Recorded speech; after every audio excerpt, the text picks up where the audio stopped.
The end goal is billions of dollars of real estate. Are you going to have billions of dollars in like Airbnb arbitrage? I'm just looking at it from a different perspective. Yeah. Okay. So I have, a buddy reached out to me over the weekend, and he's like, hey, essentially I have my first rental property. I bought it like 2018, 2019. It's gone up substantially in value, even after like the market kind of starting to take a downturn. He's like, I have access to a large home equity line of credit. I'm working part-time now, where I was working full-time before. I'm working part-time now. Finishing up school, and I'm going to be getting a full-time job just right after this. I want to get into something in real estate, and we were talking about it, and I was pretty much like, you probably won't get qualified for a loan right now, given that you're part-time. Just wait till you're full-time, especially with like the stress tests getting tighter and tighter. And then he messages me back a few hours later, and he's like, what do you think about if I were to rent a place and then put that place up on Airbnb? And I was like, I have an opinion on this, but I'm like, you know what? Let me ask Dan's opinion on, and I thought to myself in that moment, I'm like, we'll bring it up on the podcast too, because probably other people are thinking about this. Okay, in this type of market, I want to get some rentals. I want to start getting some cash flow, but I'm not qualifying for loans. Mm-hmm. I don't necessarily want to do a partner, a joint venture partnership with somebody, like a money partner. I want to do it on my own. And this is an option that falls onto their laps. What do you think about it? Okay, so here's my opinion on that. Number one, so I qualified for a loan in 2008 when it was like way worse than now. I didn't have a job at that point.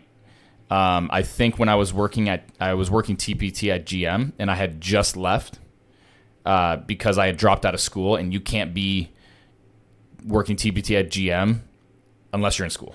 Mm-hmm. So I just left. And I ended up getting a loan for like $900,000 in condos. Okay. Now I did have the down payment for that.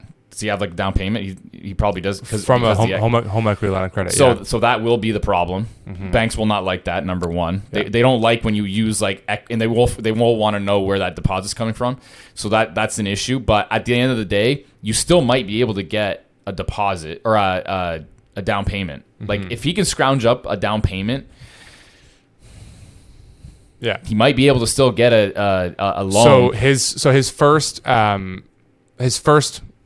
conversation with his mortgage broker was essentially that he wasn't getting approved in the way that they've done it. Now, I actually agree with you that if you get super creative and you go to a bunch of different people and you shop around mortgage brokers, that you'll get approved from somewhere. Yeah, and this is typical of people. They'll get declined one time and be like, oh, it's not possible. Right. Well, when I got Canton Manor, I cold called like 200 fucking people. That's a perfect example. Like nobody was giving me the loan. I'm like, listen, someone's giving me this fucking loan for this building. It cash flows, and I'm financially strong enough to take this thing down. Someone's giving me the fucking loan for it, and lo and behold, someone gave me the loan. So I think you need a little bit more perseverance, number one. And I hate Airbnb. Mm-hmm. Like I hate it. I don't know why I hate it so much. I hate the... And you hate it even from the perspective of you owning the property and putting it on Airbnb. He's saying that he wants to rent. Imagine you being the landlord. Yeah. And I'm renting your place, right? You think that I'm going to be living in it or whatever, and maybe we make an agreement. But I'm then putting it up on Airbnb. So he's going to rent it to a guy that does Airbnb? What is that called? They call it Airbnb arbitrage. Yeah, arbitrage. Yeah. I'm not... Yeah, I don't love it. I didn't love it either. I don't love it. I'm not saying it wouldn't work. I get asked that so many times. Hey, what about Airbnb arbitrage? And you know why fucking people ask me this? You want to know why? It's only because they think that they're going to make all kinds of money. Mm-hmm. That is it. That's it. But by the time you pay 20% fucking management fees and you're paying cleaning costs of like all these people rotating in and out, like these numbers aren't real. Yeah. Like people need to understand like what real numbers actually are. Right. Compare them to hotel margins. There you go. Mm-hmm. Like, if you want to offer like a slummy fucking disgusting place where you're like not spending a lot of money on, furnishing it or cleaning it and I've seen numbers on real Airbnb stuff. It's not as good as what people actually put out there for Airbnb, like arbitrage shit. Like, now again, I'm not saying it won't work, but I've heard of stories with Airbnb arbitrage people where it's like the guy that was like had the lease for like the arbitrage, like just fucks off. You know what I mean? And like, oh, where do they go? We can't find, like, those people are like way more transient. They got nothing to lose, man. They're just they'll just bounce in a heartbeat. Like their shit's not in there. They don't actually fucking live there. Like, these are things that you got to consider. The place gets fucking torn to shreds. Like, buddy bounces. Like, I've heard of all these fucking stories. Yeah. Now, I'm not saying you can't make money, but is this what you want? Is this what you want to do? Like, I wouldn't want to do it. It's just not my thing. I don't feel like, you know, and I see these guys that have like hundreds of Airbnb, you know, arbitrage places or Airbnbs themselves or whatever. I'm just like, hundreds of units isn't a lot in the grander scheme of things. Maybe you're making double what you would make. So maybe you're making like what you would make on 500 units in a real estate portfolio. But I don't want only 500. I want thousands of units. And I can't imagine running a portfolio of Airbnbs of thousands of units or tens of thousands of units. Like, the end goal is billions of dollars of real estate. Are you going to have billions of dollars in like Airbnb arbitrage? I'm just looking at it from a different perspective. He's looking at it from one thing. Yeah. Is it a bad idea for one guy that wants to like arbitrage his fucking house? And Well, it wouldn't be his house. He'd be like renting it. what?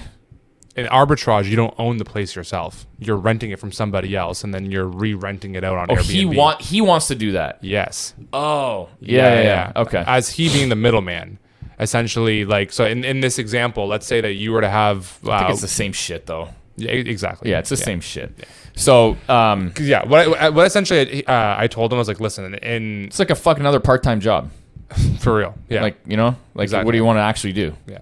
I was like, because the benefit of real estate and building wealth is that it has three forms of income. You have rental income, then you have debt pay down, and you have appreciation on the property. Yeah. If you're trying to do this Airbnb arbitrage, you're eliminating the last two. Yeah. Okay, you have some rental income, but you have no debt pay down because you're renting the place, and then you're having no appreciation because you don't own it. Yeah. Right. And so he responded with, it might be a great way to make some quick cash. Yeah, see? I was like, that's your problem statement right there. That's the fucking problem. Like, it is the problem. Like, if you ever have a statement, this is gonna help me make some quick cash, just like go get a fucking job. Just get a job, save a down payment, do the proven method that's been working for fucking everyone for all of history. That's actually been the reason people have been able to build up multi-million-dollar, billion-dollar portfolios.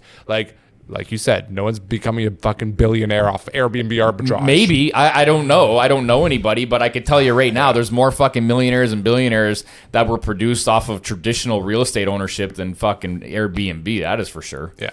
Like, listen, at the end of the day, Airbnb is not real estate investing. It's a business, which I do. Again, I still treat my real estate as a business, and that's why I do think it runs successfully. But at the end of the day, it's more of an active business, which restricts your ability to scale. Yeah. Right. Because to get started in Airbnb, you're heavily involved, and I think you should be heavily involved, but you're even way more heavily involved, right, in the active management of the Airbnb style of real estate. I don't care for it. Also, right now is the fucking worst time to do that too. And also, like, why would you ever want to, like, listen, if the economy is heading toward, I don't know why people still think like the economy is not in a recession yet. I think it is. Yeah. But if the economy is still going into a recession, like, tourism is going to be restricted. Like, that's not what you want to be into right now. You don't want to get in, like, you don't want to get locked into a scenario where if the market turns, that may be one of the first industries to get hit. Yeah. You would never want to expose yourself like that. In conditions like this, you should always have a mindset of new ventures, not going into like risky ventures in a time like this, as well as like capital preservation, right? And for me, looking at that, it's kind of risky. It's kind of risky, and you're going to put some money into it, and it's just now you're going to like risk some of your capital because of it. Like, I don't like it. I don't care for that kind of idea. But I will tell you this. Everybody needs a place to live, but not everybody needs to go on vacation. Okay? So right now, in a time... That's a good fucking quote. Yeah. Connor ripped that one out. Yeah. So right now is kind of a dangerous time to play with that type of industry. Now, to be quite honest, that is one of the reasons why I didn't go through with that Orlando property. Because Kissimmee is heavily involved with Disney. And that property was in Kissimmee, and although it wasn't transient with tourists, that property, the majority of people, like 90% of the people that lived in that property, worked at Disney. I don't like that. With the downturn from COVID, Florida did have, and I think Disney did have, some sort of like workers' compensation for those people to keep them stabilized with an income. I don't fucking know what's going to happen. Like, what happens if Disney says, hey, we're not fucking doing it anymore? And what happens if Florida says, hey, we're not doing that shit no more? You got to fend for yourself. And next thing you know, boom. It's Disney in that area was too big of a player to make me comfortable putting that much capital and investment based off of what I felt could potentially come down the pipe. Now, if it was only my money, I still would have bought that property. Because I am confident that Disney is not going anywhere, even in the worst of times. Okay, that's number one. But at the end of the day, it wasn't my money. So even if there's a slight chance that I feel like that could happen, I'm not comfortable taking that risk. Yeah. So that's why I ended up backing out of the deal.